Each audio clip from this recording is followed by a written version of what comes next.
minä kuvaan tässä kivinäyttelyä. Tämä kivi on sellainen, jos on niin kuin, sininen taivas ja sataa lumihiuta leitaa. Siltä niin kuin näyttää. Siirrytäänpäs toiseen kiveen. Tää tuosta on varjo.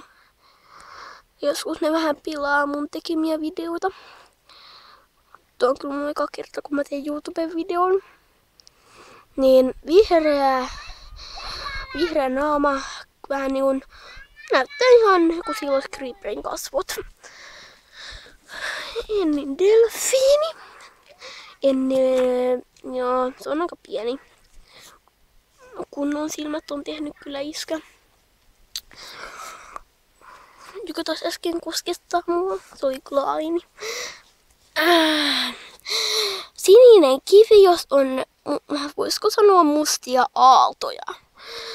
Sininen kivi, jos on punaisia raitoja. Tossakin on pilkkukivi.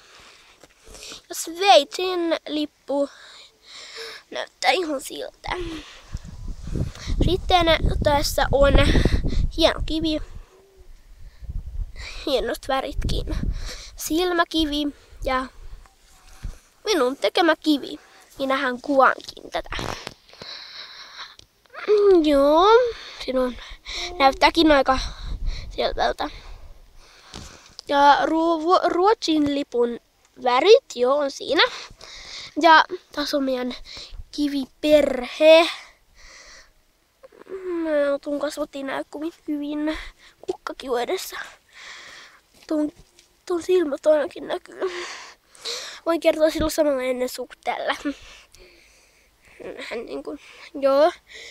Toivottavasti piditte tästä meidän hienosta kivinäyttelystä.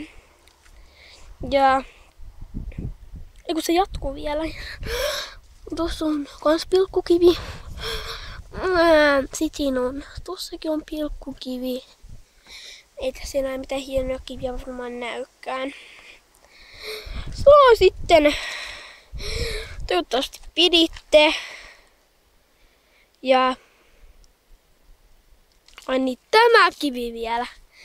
Se ei ole kyllä hopeaa kiveä, mutta se on vaan tällainen kivi, johon on laitettu foliota päälle ja maalattu vähän siihen folion päälle. Ja toivottavasti piditte tästä meidän kivinäyttelystä. Ja muistakaa kommentoida, jos nyt haluatte. Toivottavasti piditte ja se on sitten moi!